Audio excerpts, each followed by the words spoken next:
할렐루야. 아멘. 오늘 예배 나오신 분들, 특별히 오래간만에 저희 교회 나오신 분들 주님의 이름으로 환영하고 축복합니다. 말씀을 통해서 큰 은혜 받는 저와 우리 모두가 되기를 주 예수님의 이름으로 축복합니다. 아멘. 세상 사람들을 예수님 믿는 사람과 예수님 안 믿는 사람으로 나눌 수 있습니다. 구약 성경에 의하면 하나님 안 믿는 사람, 불신자들, 하나님 믿는 사람들, 성도들, 이렇게 구분이 되어지게 됩니다. 근데 하나님 안 믿는 사람의 삶이 어떻게 전개되는지, 하나님 믿는 사람의 삶이 또 어떻게 펼쳐지는지 예레미야 선지자는 그림으로 이렇게 우리인데 딱 깨닫기 쉽도록 그림으로 묘사하고 있습니다. 하나님 안 믿는 사람들은 광야에, 사막에 떨기나무 같다. 사막의 떨기나무. 이스라엘 나라는 이 광야가 많습니다.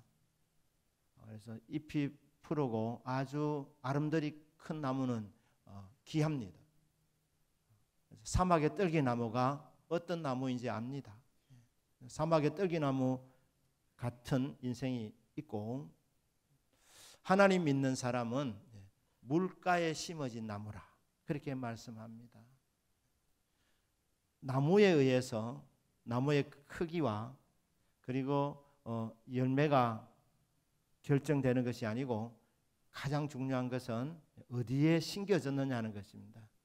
물가에 심겨졌느냐 아니면 광야에 심어졌느냐.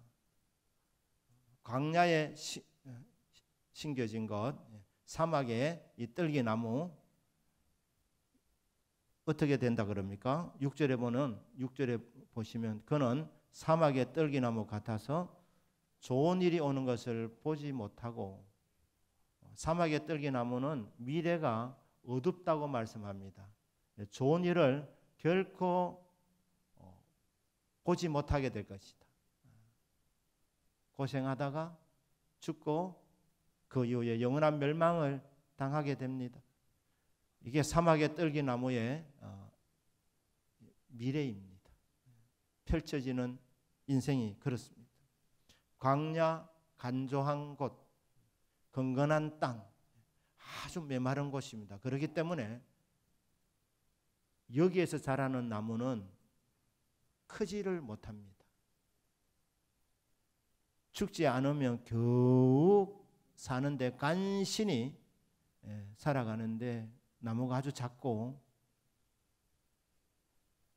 비가 너무 희박하게 내리기 때문에 그게 비가 한번 오면은 그게 전기로 증발하지 않도록 나무 잎이 넓지 않고 그냥 뾰족뾰족합니다. 보기도 아주 빈약하게 보입니다. 그리고 뭐라고 말합니까? 사람이 살지 않는 땅이다. 농사가 안 되는데, 물이 없는데 사람이 오지 않습니다. 그래서 외롭고 고독한 땅입니다. 그 사막에 떨어진 이 나무는 떨기나무로 되는 것입니다. 그래서 고생합니다. 힘듭니다. 고단합니다. 피곤합니다. 열매 맺기가 어렵습니다. 좋은 일이 오는 것을 결코 보지 못하게 됩니다. 자, 이런 나무가 어떤 인생이냐면 5절 말씀에 보니까 여호와께서 이와 같이 말씀하시니라. 무릇 사람을 믿으며, 사람을 믿는 사람, 하나님을 안 믿는 사람은 뭔가 하나를 믿습니다. 그래서 힘 있는 사람, 돈 있는 사람, 위치에 있는 사람, 사람을 믿는 것입니다. 사람 인자가 뭔가 기대는 존재 아닙니까? 혼자는 설 수 없는 존재가 사람인데 하나님을 의지해야 되는데 하나님을 버리고 하나님을 떠나버리고 사람을 믿는 것입니다. 사람을 믿고 육신으로 그의 힘을 삼고 자기 힘을 믿는 것입니다. 자기 지식, 자기 경험, 자기 가진 것, 그것을 믿고 살아가는 것입니다. 그렇게 말하고 있지 않습니까? 그리고 마음이 여호와에게서 떠난 그 사람, 마음이 하나님에서 떠난 것, 하나님 버린 것이. 마음이 떠나니까 몸도 멀어진 것입니다. 그래서 하나님에게서 멀어져 있는 존재, 그 사람은 저주를 받을 것이라.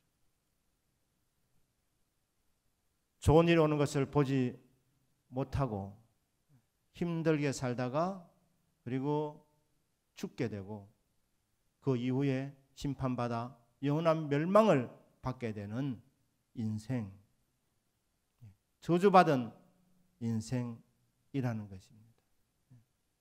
하나님은 생수의 근원이십니다. 이 생수의 근원을 떠나가게 되면 이런 불행한 일이 일어나게 되는 것입니다. 자, 반면에 물가에 심어진 나무가 있습니다. 물가에 심어진 나무 어떻게 펼쳐집니까? 8절에 나와 있지 않습니까? 그는 물가에 심어진 나무가 그 뿌리를 강변에 뻗치고 물가에 이 씨앗이 심어졌습니다. 그러면 이 씨앗이 물 쪽을 향해서 뿌리를 내리게 됩니다. 그래서 물과 연결되어지면 그때부터 자라나게 됩니다. 그 심어진 나무가 뿌리를 강변에 뻗치고 더위가 올지라도 두려워하지 아니하며 그 잎이 청청하고 가무는 해에도 걱정이 없고 결실이 그치지 아니한 같으니라. 물가에 심어진 나무는 어떤 복을 받느냐 하면 물과 연결되어져 있기 때문에 무더위를 걱정하지 않습니다. 햇빛이 무섭지 않습니다. 가뭄이 와도 한 해 전체가 가물어도 결코 걱정하지 않습니다. 왜냐하면 밑에서 계속 물의 공급을 받기 때문에 잎이 청청해진다. 잎이 푸릅니다. 그리고 자랍니다. 잎이 무성해지고 열매를 맺는데 열매가 끊임없이 맺어진다. 열매가 그치지 않는다. 시절을 쫓아 과실을 맺는 이게 물가에 심겨졌기 때문에 그렇습니다. 이런 인생이 어떤 인생이냐? 그게 바로 7절에 나와 있습니다. 그러나 무릇 여호와를 의지하며 여호와를 의뢰하는 그 사람은 복을 받을 것이라. 예레미야 당시에 하나님 백성이라 일컬어지는 이스라엘 백성들이 두 가지 악을 행하였는데 두 가지 어리석은 선택을 했는데 하나는 생수의 근원이신 하나님을 버린 것입니다. 생수의 근원이 하나님에게서 떠나 있으니까 물이 없으니까 비참한 삶, 열매 없는 삶을 살 수밖에 없는 것입니다. 또 하나는 그들이 웅덩이를 팠는데 이게 터진 웅덩이입니다. 그러니까 물을 담지를 못하는, 계속 새 나가는 것입니다. 참, 수고는 하는데 땀은 흘리는데 이 웅덩이가 터져 있기 때문에 물을 담지를 못하는 겁니다. 이 두 가지 어리석은 일을 선택을 했습니다. 예레미야 말합니다. 그 어리석음을 깨닫고 생수의 근원이신 하나님께로 나오느라. 연결되어지면 그 사람은 어떻게 되느냐? 하나님을 의지하는 인생, 여호와 하나님을 의뢰하는 그 사람은 복을 받을 것이라. 믿으십니까? 저와 여러분은 복된 인생이 되기를 주님의 이름으로 축복합니다. 아멘. 어떤 게 복된 인생이냐? 사람들은 복 그러면 특별히 기독교인 중에 부정적인 반응을 일으키는 분들이 있습니다. 기복이라고. 복이라 그러면 기복이라고 그렇게 생각하는데. 기복은 뭡니까?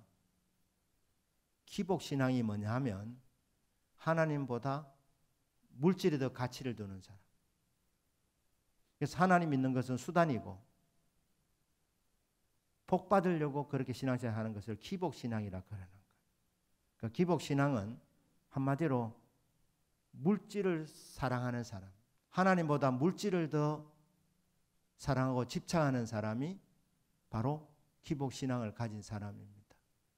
저와 여러분은 물질을 구하고 찾고 두드리는 인생이 아니라 하나님을 구하고 찾고 두드리는 인생인 줄로 믿습니다. 그렇게 하나님을 구하고 찾고 두드리면 하나님께서 만나 주시고 여호와를 의뢰하는 그 사람에게 하나님이 복을 주신다는 것입니다. 복이 따라온다는 것입니다. 왜냐하면 하나님은 복의 근원이시기 때문입니다. 하나님은 좋으신 하나님이시기 때문입니다. 그래서 복된 인생이 되는 겁니다. 하나님 믿는 사람은. 자, 조금 설명을 드리자면 여러분들이 100이라는 결과물을 얻기 위해서 노력을 100을 하게 됩니다. 그래서 노력을 100을 해서 100을 얻게 되면 그거를 우리는 복받았다고 말하지 않습니다. 이거는 내 노력의 대가를 얻어내는 것입니다. 노력의 결과물인 것입니다. 100이라는 땀을 흘린 그 수고의 대가로 오는 것이기 때문에 이거는 복을 받은 것이 아닙니다. 복을 받았다는 것은 내가 100을 노력했는데 1000이 주어지게 될 때 그게 복을 받은 것입니다. 노력을 100을 했는데 10,000을 받게 되었다. 그럼 이게 은혜 받은 사람이고 복을 받은 사람입니다. 그러니까 저와 여러분은 복을 받는 인생이 되기를 바랍니다. 노력하지 말라는 말이 아닙니다. 그런데 노력한 만큼 안에서만 살아가면 어떻게 그 인생의 은혜를 깨닫겠습니까? 그 인생에 어떻게 감사가 있겠습니까? 다 내가 수고한 것인데 사실 그것도 하나님이 지혜 주신 것이고 시간 주신 것이고 여건 주신 것이고 하나님이 도와주신 것인데 그런데 이게 내 노력의 결과물대로만 내가 수고한 만큼만 자꾸 이렇게 받게 되면 마음이 메말라지면서 감사가 없어지게 된 것 아닙니까? 하나님은 하나님 의지하는 인생에게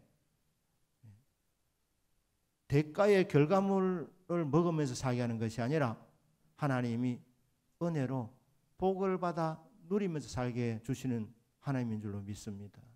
그 하나님을 의지하라는 거예요. 여호와를 의뢰해라. 그래야면 그 인생은 복된 인생이 된다. 복받은 인생이 된다. 그런 말입니다. 이제 에스겔서 47장으로 넘어가겠습니다. 에스겔이 환상을 봅니다. 나라가 망했습니다. 성전이 무너졌습니다. 30세의 청년이 기도할 데가 없어서 강가에서 기도를 하고 있었는데 하나님께서 이 청년에게 비전을 보여주셨습니다. 환상을 보여주신 것입니다. 그 수많은 환상 가운데서 에스겔서 40장에서 48장은 이제 새 성전의 환상이고 비전이었습니다. 그러니까 이 성전은 이미 무너졌는데 에스겔을 통해서 이 성전이 재건된다는 거예요. 그러면서 이 재건될 성전의 이 그 구조, 청사진이 탁 이렇게 나와요. 길이와 높이와 이게 모든 것이 다 이렇게 기록되어져 있어요. 그런데 이대로 기록된 대로 이렇게 그림을 그려보면 나중에 이스라엘 사람들이 돌아와서 성전 재건했던 그 구조물하고 차이가 있습니다. 그러니까 이 성전은 재건된 성전이 아닙니다. 그러면 무엇을 가리키냐는 좀 이따 말씀드리겠습니다. 환상을 보게 되는데 이 47장에서 보면 성전 문지방에서 물이 흘러나가는 겁니다. 나무가 크게 자라느냐 그렇지 못하느냐 그 관건은 물에 달려 있습니다. 물을 만나느냐 물을 만나지 못하느냐 크게 성패가 달려 있습니다. 그러니 물을 만나야 되는데 물이 어디서 흘러나가느냐는 거죠. 물이 어디서 흘러나가느냐. 어디서 흘러나가느냐 하면 성전 문지방에서 물이 흘러나간다고 말합니다. 성전 제단 밑에서 물이 흘러나간다는 거예요. 그래서 이 물이 이제 움직이는데 제단의 동쪽으로 흐르다가 그 다음에 제단 중앙에 제단을 지나가서 그리고 남쪽으로 나가서 그리고는 이제 세상을 향해서 나아가게 되는 모습을 보게 됩니다.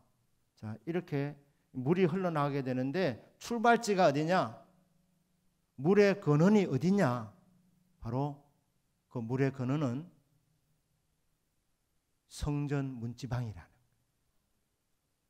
성전 제단 밑이라고 그렇게 말하고 있는 거예요. 그런데 이 성전은 재건한 스룹바벨 성전이 아닙니다. 그럼 이 성전은 어디냐? 지금 말로 하면 교회입니다. 교회. 온 세상이 사막입니다. 광야입니다. 사막 같은 이 세상에 하나님께서 우리에게 생수가 공급되어지는 곳으로 주님께서 피값을 주고 사시고 세우신 곳이 바로 교회임을 믿으시기를 주 예수님의 이름으로 축복합니다. 아멘. 그러면 이 생명수가 언제 흘러나가느냐? 교회 강단에서 말씀이 선포될 때. 그러니까 이 생명수가 흘러나가는 곳이 바로 교회 설교 강단이라는, 설교 강단. 이 강단에서 말씀이 흘러나가게 될 때에 그때 성령의 역사도 함께 나타나는 것입니다. 에스겔서 2장 2절에 보면 에스겔에게 하나님 말씀이 임할 때에 그때 성령님이 함께 임재했다. 말씀 나가는 곳에 성령님도 함께 나가는 것입니다. 말씀이 역사하는 곳에 성령님의 역사도 함께 있는 것입니다. 교회는 생명수가 나아가는 곳입니다. 어디서 출발되느냐? 이 교회 강단에서 말씀과 함께 성령의 생명수가 흘러나가는 것입니다. 먼저 이 교회 안에 있는 성도님들에게 이 생수가 적셔지게 됩니다. 아니, 충만하게 됩니다. 이 에스겔이 환상을 보게 되는데 천사가 나타나서 이 강단에서 물이 흘러나가는데 이게 갈수록 물이 줄어드는 것이 아니라 점점 더 물이 깊어지고 넓어지게 됩니다. 1,000척을 청량하고 재어보니까 이 척이라는 말이 팔꿈치 길이입니다. 한 50cm로 생각하면 되시겠습니다. 그러니까 1,000척이라면 한 500m 정도 됩니다. 제단에서 처음에 섬에 나오는 물이 그렇게 큰 양이 아닌데 이 물이 500m 정도 가서 보니까 이 놀랍게도 중간에 물이 끊어진 것이 아니고 없어진 것이 아니라 물이 점점 더 깊어지고 넓어져서 물이 발목까지 오르게 됐다. 발목까지 차게 됐다. 500m를 또 더 가면 한 1000m 정도 가서 재어보니까 물이 더 불어서 물이 무릎에 차게 됩니다. 1500m 정도 가서 재어보니까 물이 허리에 채워지게 됩니다. 2000m 정도 가서 재어보니까 한 키 더 되는 물이 되어서 사람이 걸어갈 수 없고 수영해야 되는 이런 상황까지 되게 됩니다. 바다가 된 거예요. 바다가. 헤엄쳐서 건너갈 수 있는 그런 강물이 되었다. 참 말씀의 역사는 대단한 것입니다. 이 말씀이 말입니다. 이곳에서 시작되어질 때에 하나님의 성령이 함께 역사해 주셔서 성도님들이 다 성령의 충만을 받고 그리고 이 성령의 역사가 온 세상을 향해서 나가게 되는 것입니다. 예레미야 당시에 이 성소에서의 물이 흘러나가서 광야를 거쳐서 아라바 사해 바다까지 가게 됩니다. 자, 이 물이 가게 되면 어떤 일이 일어나게 됩니까? 물이 가는 곳마다 살아나는 역사가 있습니다. 그래서 에스겔서 47장에 보시면 되살아나고 살고 이렇게 계속 나옵니다. 죄와 허물로 죽었던 영혼들이 하나님의 말씀을 듣고 살아나는 것입니다. 성령의 역사로 살아나게 되는 것입니다. 살더라. 그리고 이 물이 가는 이 생명수가 가는 곳마다 변화의 역사가 일어나게 됩니다. 사해 바다는 소금의 이 염도가 굉장히 높은 곳입니다. 일반 바다보다도 이 염도가 한 10배나 더 강한 곳이라며, 그래서 수영 못하는 사람도 사해바다 가면 물에 뜬다고 하지 않습니까? 그런데 이 소금이 많아서 생명체들이 살 수 없습니다. 물고기들이 살 수 없는 곳입니다. 그런데 이곳에 생명수가 흘러 들어가니까 어떤 일이 일어나게 됩니까? 물고기들이 살게 되는 겁니다. 물고기들이 살 수 있는 좋은 물로 바뀌게 되는 거예요. 하나님의 말씀은 인생을 바꿉니다. 성령의 역사는 인생을 변화시킵니다. 쓸만한 인생으로 바꾸어주는 것입니다. 쓸모없는 이 바다, 사해바다가 이 생명수가 흘러 들어가니까 고기들이 모여들게 되었습니다. 그것도 큰 물고기들도 많이 모이는, 물고기들이 많이 모이는 곳은 그게 물에 영양분이 높은 곳에 물고기들이 많이 모이지 않습니까? 그리고 그 주변에 나무들이 말입니다. 이 주변에 나무들이 아주 아름드리 나무들이 됩니다. 큰 나무들이 되는 겁니다. 왜? 물의 공급을 계속 받으니까 자라게 되는 것입니다. 잎이 무성하여집니다. 많은 열매를 맺게 됩니다. 열매를 얼마나 잘 맺는지 달마다 열매가 다른 것이다. 이게 특별한 것입니다. 예수 안에서는 우리 성도의 삶이 날마다 새로운 은혜가 있습니다.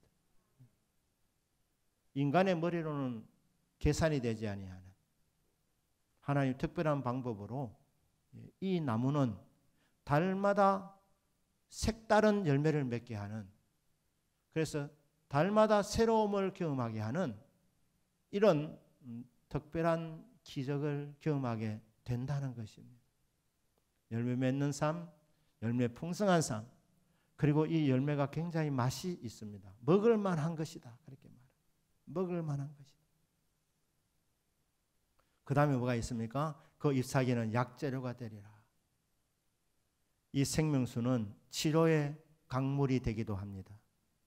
그래서 병든 사람, 약한 사람 와서 말씀을 듣고 성령의 은혜와 은사를 경험하게 되며 성령의 충만을 받게 될 때에 치료도 경험하게 되는 것입니다. 치유의 기적도 경험하게 되는 것입니다. 이런 놀라운 일을 행하도록 하나님께서 우리에게 주신 놀라운 장소가 바로 교회라는 장소임을 믿으실 수 있기를 주 예수님의 이름으로 축복합니다. 아멘. 우리 성도님들의 기도의 제목입니다. 소원입니다. 이것은 이곳에서 우리가 충만하게 이 성령 충만 받아서 은혜 받아서 마음껏 우리들이 헤엄쳐 다니면서 은혜를 만끽하는 이 차원에 머무는 것이 아니라 이 성령의 폭포수 같은 은혜가 온 세상을 뒤덮을 수 있기를 우리는 기도해야 됩니다. 세상은 소망이 없습니다. 세상은 삭막한 사막입니다. 광야입니다. 길옥윤 씨라고 아마 아실 겁니다. 세상을 떠났습니다만 유명한 작사 작곡가 아닙니까? 원래 믿는 가정에서 자랐는데 치과 대학을 다니는 중에 노래를 너무 좋아하다 보니까 결국은 학교 공부 포기하고 또 집을 나가서 이제 이게 음악가가 된 것입니다. 그런데 이제 이분이 마지막에 폐암이 걸려가지고 휠체어를 타고 목회자 영성 수련회에 그렇게 이제 휠체어를 타고 온 적이 있습니다. 근데 본인이 부끄러워서 직접 말은 못하고 사회는 목사님이 이 길옥윤 씨를 위해서 기도해 주자고 이 폐암 말기로 휠체어를 타고 이렇게 왔지만 주님께로 돌아왔으니까 기도해 주자고 하는 거예요. 그분의 본인이 직접 말은 못하지만 사회하는 목사님 통해서 하는 말이 길옥윤 씨가 이렇게 고백했다는 건 아닙니까? 내가 돈도 많이 벌어보았고 사랑도 많이 해봤고 명예도 얻어보았지만 그러나 마음 깊은 곳에 목마름이 있었습니다. 여자도 인기도 명예도 돈도 진정한 만족을 주지 못했습니다. 허전했습니다. 세상에서 누릴 것 다 누려보았지만 결국 허전한 것밖에 없었는데 뒤늦게나마 이렇게 병든 몸이 되어서 천부여 어지없어서 손들고 오니 회개합니다. 하나님 이 죄인을 받아주시옵소서. 그렇게 고백하는 기록윤 씨를 위해서 목사님들 기도해 주십시다 하면서 통성 기도를 이렇게 드렸던 때가 있습니다. 얼마 되지 않아서 기록윤 씨가 세상을 떠났다는 뉴스를 접한 적이 있습니다. 돌아왔으니까 아마 하나님께서 그 회개 기도를 받아주시고 용서해 주신 줄로 믿습니다. 하지만 세상을 떠났죠. 여러분, 세상에서 줄 수 있는 게 뭡니까? 세상에서 줄 수 있는 것들이 우리에게 진정한 만족을 주지 못합니다. 그래서 세상을 우리는 광야라고 하는 겁니다. 사막이라고 하는 겁니다. 삭막한 것입니다. 다 해봐야 진짜 만족하겠느냐? 어떤 사람이 말합니다. 기록윤 씨야 그래도 다 해보니까 저래 말하지. 나도 한번 해보고 그렇게 말하고 싶습니다. 아닙니다. 여러분 헛수고하지 마시길 바랍니다. 진짜 만족 없습니다. 참된 만족은 예수 안에 있는 줄 믿습니다. 하나님 안에 있는 줄 믿습니다. 단순히 기도는 하나님이여 여호와라는 지식이 온 세상에 가득하여지도록 물이 바다를 덮은 같이 성령 하나님께서 온 세상을 향해서 그냥 온 세상을 뒤덮을 수 있도록 하나님이여 이 교회 강단을 통해서 강력한 성령의 역사 일어나서 온 세상을 여호와라는 지식으로 덮을 수 있도록 성령의 은혜로 덮을 수 있게 하여 주옵소서. 그리하여 세상도 하나님이 통치하시는 곳이 되게 하여 주시고 그 삭막한 땅이 옥토로 바뀌어지게 하시고 나그네로 바뀌어지게 하여 주시옵소서. 열매 맺는 땅이 되게 하여 주시옵소서. 이것이 저와 여러분들의 기도의 제목이고 또 기도의 선포가 되기를 주 예수님의 이름으로 축복합니다. 아멘. 자, 그런데 오늘 제가 드리고 싶은 말씀은 바로 이 교회 강단이 바로 생수가 흐르는 곳이라고 말씀을 드렸습니다. 4주 동안에 일어나 함께 가자는 이 주제 말씀 통해 두 번째 이 말씀을 나누면서 사막의 오아시스라고 말씀합니다. 교회는 사막 한가운데 오아시스입니다. 하나님께서 저와 여러분을 이곳에 배치시킨 것입니다. 모짜리에 모를 심는 것처럼 하나님께서 이 생수가 흐르는 이곳에 저와 여러분을 배치시킨 것입니다. 여기 심어 놓으신 것입니다. 여러분이 선택한 것 같지만 하나님께서 여러분에게 은혜와 복을 주시려고 여러분 마음을 움직여서 교회에 나오신 줄로 믿습니다. 잘 오셨습니다. 우리가 선택한 것 아닙니다.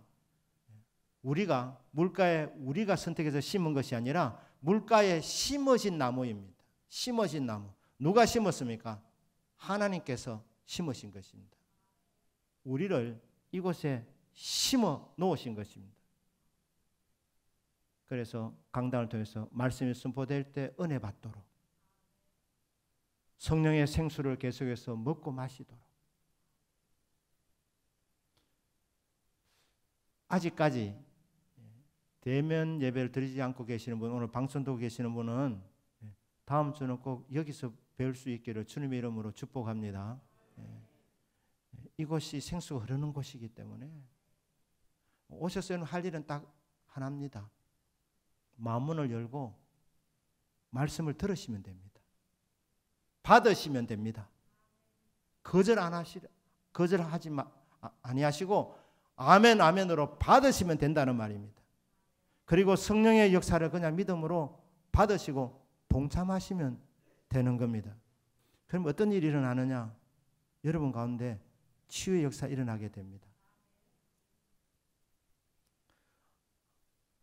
대번에 고쳐주시는 경우도 있지만 많은 경우에 하나님께서 조금씩 치유해 주시다가 어제보다 오늘이 건강이 좀 더 낫고 오늘보다 내일이 더 낫다가 어느 날 갑자기 완전히 좋아지게 하시는 것이 하나님의 방법이 아닐까 생각합니다. 왜냐하면 대번에 건강이 오면 은혜를 쉽게 생각해서 또 예배를 형식적으로 드리게 되고 뜨겁게 기도하고 부르짖으면서 신앙생활을 하기를 주님 원하시는데 기도가 또 형식적인 기도, 약해지다가 나중에는 기도 시간이 점점 더 줄어들다가 결국 하루에 식사 시간만 3번 기도하는 이런 상황으로 가기 때문에 하나님께서 조심스럽게 하나님 능력이 모자라서 대번에 안 고쳐주는 것이 아니고 우리를 너무너무 사랑하시기 때문에 육체의 병 고침받는 것도 귀한 일이지만 영혼도 건강해져야 되기 때문에 그래서 하나님이 불러주셔서 은혜 받게 하시는 겁니다. 말씀 만나게 하시는 겁니다. 말씀으로 계속 은혜 받고 은혜 받아서 영혼이 건강하게 하시고 마음도 건강하게 하시고 때가 되면 육체도 더 건강하게 하신다 이 말입니다. 그러니까 여러분 대번에 고침받지 않는다고 불평불만하지 마시고 하나님 사랑하셔서 뜸들이고 계시는구나. 왜? 또 세상으로 나갈 것 같아서 하나님이 나 너 놓치고 싶지 않다. 나 너 한눈 파는 거 나 기뻐하지 않는다. 세상에 뭐 별거 없는 건 네 알지 않느냐. 근데 왜 다시 또 자꾸 세상에 미련을 두느냐. 그러면서 하나님이 그냥 뭐 100% 안 고쳐주시고 한 80% 90% 이렇게 고쳐주시고 10% 20% 남겨주신 것은 기도하라고 예배 사모하라고 말씀 들으라고 주님은 주일마다 저와 여러분 만나기를 원하시는 줄 믿습니다. 여러분 문제 다 해결되고 그냥 신앙생활 끝내시려고 하십니까? 하나님이 안 속으십니다. 그래서 조금씩 좋게 해주시는 거예요. 그리고 어느 순간 진짜로 은혜의 체질이 되고 이제 세상으로 안 나겠다 싶을 때 그때 완전하게 고쳐주시는 겁니다.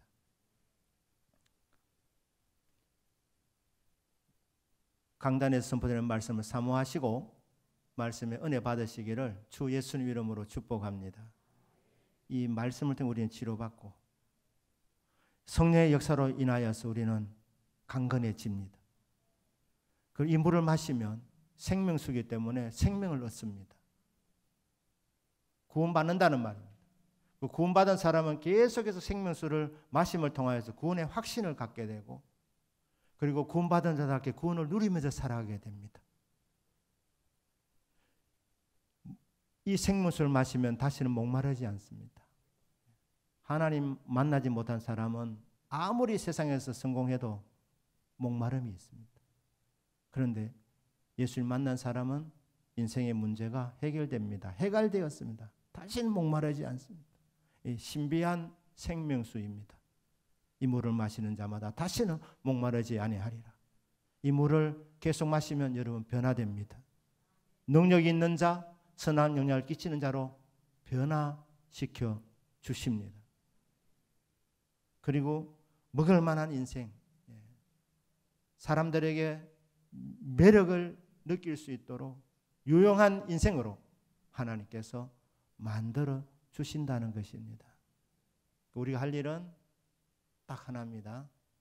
오늘 주님 일평생 제가 주일날 교회에 와서 예배드리는 행복을 주시고 주일날 설교 말씀을 듣는 복을 주시고 주일날 이 은혜의 바다에 동참하는 복을 내려 주옵소서. 왔으니 마음 문을 활짝 열어주셔서 하나님이여 은혜 받고 은혜의 주인공이 되게 하여 주시옵소서.